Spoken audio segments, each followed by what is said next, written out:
बिस्मिल्लाहिर्रहमानिर्रहीम अस्सलाम वालेकुम। आप हमारा फेसबुक पेज और यूट्यूब चैनल देख रहे हैं और मैं आपका मेज़बान गुलाम मुस्तफ़ा आपकी खिदमत में हाजिर हूँ एक और नई और अहम तरीन वीडियो के साथ। आज 8 दिसंबर है और सोमवार का दिन है, साल है 2025। नाज़रीन, आज पाकिस्तान के जो खुफिया अदारे हैं उन्होंने अल्हम्दुलिल्लाह एक बहुत बड़ी कार्रवाई की है और मुल्क पाकिस्तान के अंदर दर्जनों जो धमाके होने जा रहे थे उनसे मुल्क पाकिस्तान को बचा लिया है। पाकिस्तान के जो आम शहरी हैं उनकी जानों की हिफाजत की जमानत दी है। और जो भारतीय खुफिया एजेंसी रा है, एक दहशतगर्द एजेंसी है, उसके मुतद्दद कारिंदे जो जिनको फंडिंग हो रही थी भारत से पाकिस्तान के अंदर, आज गिरफ्तार कर लिए गए हैं। उनसे कुछ ऐसी मालूमात सामने आई है कि जो सुनने के बाद आप भी ये लाजमी कहेंगे कि इनकी गिरफ्तारी जो हुई है ये आज का एक बहुत बड़ा कारनामा हुआ है, वगरना पाकिस्तान में हर तरफ आग ही आग और लाशें ही लाशें आपको नजर आनी थी। अल्हम्दुलिल्लाह हमारी जो खुफिया एजेंसियां हैं उन्होंने आज बहुत बड़ा एक जो सरप्राइज है वो दुश्मन को दिया है। और भारतीय वजीर दिफा राजनाथ सिंह, जिसने पाकिस्तान के ऊपर हसास इलाकों के ऊपर धमाकों की हमलों की बात की थी, उसके मुंह पर ये एक जोरदार थप्पड़ मारा गया है। और आखिर पर हम सादुर रहमान उर्फ डकी भाई, जिसकी इस वक्त सोशल मीडिया के ऊपर खूब चर्चा हो रही है, उस पर भी बात करेंगे। मैं उम्मीद करूंगा कि वीडियो आप लोग मुकम्मल समाअत फरमाएंगे और कमेंट सेक्शन के अंदर अपनी कीमती राय का इजहार भी जरूर करेंगे। अगर अभी तक आपने अपने इस चैनल को सब्सक्राइब नहीं किया तो लाजमी कर लें और घंटे के बटन पर लाजमी प्रेस कर लें ताकि हमारी हर नई आने वाली वीडियो का जो नोटिफिकेशन है वो बार बकत आप तक पहुंच सके। नाजरीन, सबसे पहले हम बात करते हैं आज की जो सबसे बड़ी कार्रवाई की गई है। अल्हम्दुलिल्लाह जो बहुत बड़ा एक दुश्मनों का मंसूबा नाकाम बनाया गया है, पाकिस्तान को एक बड़ी तबाही से आज बचाया गया है। 12 के करीब जो दहशतगर्द हैं रा से, जिनका ताल्लुक था, रा जो भारतीय खुफिया एजेंसी है जिससे उनको फंडिंग हो रही थी, वो आज पाकिस्तान के 3 बड़े शहरों से, लाहौर से, फैसलाबाद से और भावलपुर से, जिनका ताल्लुक बताया जा रहा है, जिनको काउंटर टेररिज्म डिपार्टमेंट यानी सीसीडी ने जो है वो सीटीडी ने उनको गिरफ्तार किया है। और बताया जा रहा है नाजरीन, इनके जो नाम है इनमें एक संकदीप सिंह है और एक फैजान है, एक अबरार है, एक का नाम अजमत बताया जा रहा है, एक का नाम नदीम, एक का नाम उस्मान, एक का नाम दानिश, फैजान और सरफराज। ये जो लड़के हैं, ये जो नौजवान हैं, पाकिस्तान के जो बहुत बड़े एक दुश्मन हैं और पाकिस्तान के अंदर बड़े धमाके करने जा रहे थे, आज इनको जो है वो गिरफ्तार कर लिया गया है। और खबर ये सामने आ रही है कि जो रा की जानब से इनको बड़े लेवल पर फंडिंग की जा रही थी।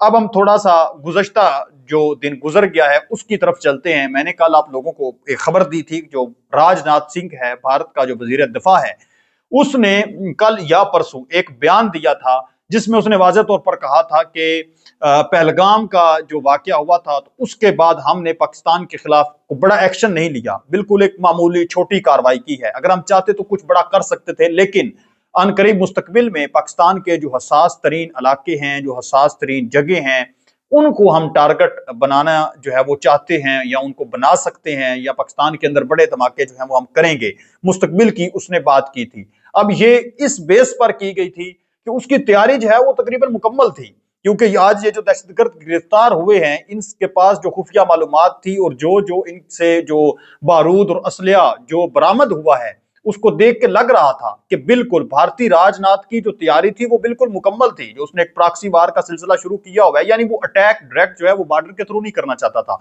वो पाकिस्तान के अंदर मुख्तलिफ धमाके करवा के पाकिस्तान की इमारतों को, पाकिस्तान का अमन जो है वो तबाह करना बेसिकली वो चाहता था। अच्छा, ये जो आज गिरफ्तार हुए हैं नाजरीन, इनके कब्जे से भारी मिकदार में असलिया जो है, बारूदी मवाद और इसके अलावा आईईडी जो बम होते हैं जो प्रेशर के बाद फट जाते हैं। अक्सर आप देखते हैं फिल्मों के अंदर तो बिलखसूस आपने देखा ही होगा कि लोग जा रहे होते हैं और अचानक से बम के ऊपर उनका पांव आता है और फिर वो फट जाता है, जिसके बाद जो भी वहां पर लोग मौजूद होते हैं वो सारे के सारे लुकमे अजल बन जाते हैं और उनके चीथड़े जो हैं उड़ जाते हैं। ये होता है आईईडी बम। गाड़ियों के नीचे इसको लगाया जाता है अक्सर, या फिर ड्रोन के थ्रू इसको फेंका जाता है। अच्छा, ये इनसे बरामद हुए हैं, ये जो अभी नौजवान गिरफ्तार हुए हैं, खबर ये सामने आ रही है। इसी के साथ साथ नकदी भी इनसे जो है वो बरामद हुई है, यानी इनके पास कैश भी मौजूद थी, इनके पास डेटोनेटर्स जो हैं वो भी मौजूद थे, और इसके साथ साथ हसास मकामात की तस्वीर, वीडियोस और वीडियो लोकेशन वो भी इनसे बरामद की गई है। यानी इन्होंने अपने टारगेट लॉक किए हुए थे कि हमने कौन कौन सी जगह जो है उसके ऊपर धमाका कब करना है, सारी चीजें इनके पास मौजूद थी। बस अब धमाका होना बाकी था। लेकिन जो हमारी खुफिया एजेंसियां हैं शायद इनके बारे में ये नहीं जानते थे कि वो अल्हम्दुलिल्लाह मुल्क पाकिस्तान की हिफाजत करना जानती हैं और हसास अदारों, अहम सरकारी इमारतों और एक मदरसे और एक मेले की तस्वीर और वीडियोस और लोकेशन जो है वो भी इनसे पकड़ी गई है, वो भी इनसे बरामद की गई है। सरकारी जो बड़ी इमारतें हैं, अब आपने देखा कि इस्लामाबाद के अंदर जो धमाका हुआ था जुडिशियल कॉम्प्लेक्स के बाहर, वो एक हसास तरीन जगह थी, एक सरकारी और मतलब गवर्नमेंट का इलाका है, वहां पर हुआ। फिर आपने देखा कि एफसी हेडक्वार्टर जो है वो भी एक सरकारी इमारत है, वहां पर धमाका हुआ। फिर वाना कैडेट कॉलेज के बाहर आपने देखा धमाका हुआ, वो भी जो है वो सरकारी बिल्डिंग है। तो यहां पर भी जो मालूमात मिली है वो भी एक मदरसा है, यानी जहां पर ज्यादा से ज्यादा बच्चे मौजूद हों या मतलब अफसर लोग, पढ़े लिखे तालीम याफ्ता जो लोग हैं, उनको ही दुश्मन भी निशाना बनाना चाहता है। क्योंकि एक तालीम याफ्ता मर्द या खवातीन जो होती है उसको आप कह लें कि उसका कत्ल करना एक पूरे मुआशरे का कत्ल करने के बराबर होती है। क्योंकि वो एक पूरा मुआशरा जो है उसकी तश्कील देता है, उसको तरबियत करता है। एक उस्ताद होता है, एक वकील होता है, एक डॉक्टर होता है, या जो स्कूल के अंदर बच्चे पढ़ रहे हैं, कल को उन्होंने भी बड़े होकर आला अफसर बनना होता है, कोई टीचर बनेगा। तो इनकी कोशिश है कि हम तालीमी इदारों के ऊपर या इस तरह के जो हसास इलाके हैं उनके ऊपर धमाके करें। तो इनसे ये वीडियोस और लोकेशन और तस्वीर जो है वो बरामद कर ली गई हैं।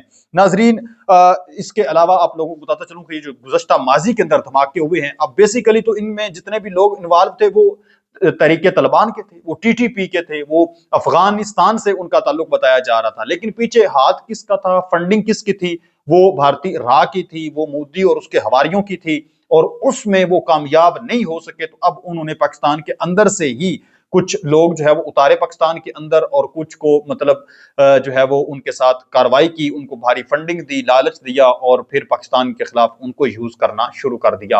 अभी ये जो 12 गिरफ्तार हुए हैं, इस हवाले से अगले जो कह लें कि 48 घंटे हैं वो इंतहाई अहमियत के हामिल हैं। क्योंकि सिर्फ ये 12 लोग नहीं हो सकते, इसके पीछे एक पूरी टीम हो सकती है, पूरा नेटवर्क हो सकता है। और जो अजला है पाकिस्तान के बड़े, वहां पर भी इनके हामी, क्योंकि फेसबुक पर इनकी आईडीज भी मौजूद थी, वो भी डाटा कलेक्ट किया जा रहा है, तो वो भी हो सकते हैं। यानी 48 घंटे इंतहाई अहमियत के हामिल हैं। इनके हामी जो हैं या इनके जो मजीद साथी हैं वो मजीद धमाका शायद को कर भी दें, इस तरह की सूरत हाल क्रिएट करने के लिए, या उनकी मजीद गिरफ्तारियां भी हो सकती हैं। तो ये इंतहाई अहमियत के हामिल हैं। आप भी आगे पीछे अपनी मुकम्मल जो है वो नजर रखें। इस तरह का कोई जो जासूस किस्म का शख्स आपको जो नजर आए तो फौरन जो है वो पुलिस को या फौज को आप इतला लाजमी दें, ताकि मुल्क पाकिस्तान बड़ी तबाहकारियों से बच जाए। नाज़रीन, इस वक्त जो डकी भाई सादुर रहमान उर्फ डकी भाई एक मारूफ यूट्यूबर है पाकिस्तान का, जिसके तकरीबन 9 मिलियन के करीब फॉलोवर हैं, यानी 9 लाख 90 लाख यानी 1 करोड़ के करीब जिसके फॉलोवर हैं देखे जाते हैं। और आज उसने तकरीबन आप कह लें कि 100 दिन के बाद अपनी एक वीडियो अपलोड की है। 3 महीने वो जेल की सलाखों के पीछे रहा है, तो उसने वो अपनी सारी जो है वो दास्तान सुनाई है, जिस कदर उससे रिश्वत मांगी गई एक भारी मिकदार में, और उसकी बीवी को जिस तरह से हरासा किया गया, या फिर उसको जिस कदर थप्पड़ मारे गए, गालियां निकाली गई। तो इस वक्त सोशल मीडिया के ऊपर उसकी वीडियो ये आग की तरह फैल चुकी है, और हर बंदा जो है वो इस चीज पर ही बात कर रहा है। और इसी के साथ साथ 56 मिनट की ये जो वीडियो उसने अपलोड की है, तकरीबन 56 मिनट की उसकी वीडियो है। पहले अपने वो व्लॉग वगैरह अपलोड करता था। तो नाजरीन, आप जो है वो सादुर रहमान डकी भाई के इस हवाले से क्या कहते हैं, जो कुछ उसके साथ हुआ है, फिर जिस तरह से उसको इंसाफ मिला है, तो इससे जो नौजवान हैं उनके अंदर एक नई उम्मीद जो है वो जाग उठी है कि हमें भी इंसाफ मिल जाएगा, हमारे साथ भी अगर ज्यादती हुई है। तो मैं समझता हूं कि उनको भी सोशल मीडिया एक बहुत बड़ी पावर है, सोशल मीडिया के ऊपर उनको वीडियो जो है वो अपलोड करनी चाहिए। जिस कदर इस वक्त हुकूमत जो है वो नौजवानों के साथ ताउन कर रही है, तो उनके साथ भी ताउन किया जाएगा। अपने मेजबान गुलाम मुस्तफा को इजाजत दें, मिलते हैं एक और नई वीडियो में। अपना और अपने प्यारों का ढेर सारा ख्याल रखें। नेक्स्ट वीडियो तक अल्लाह निगहबान।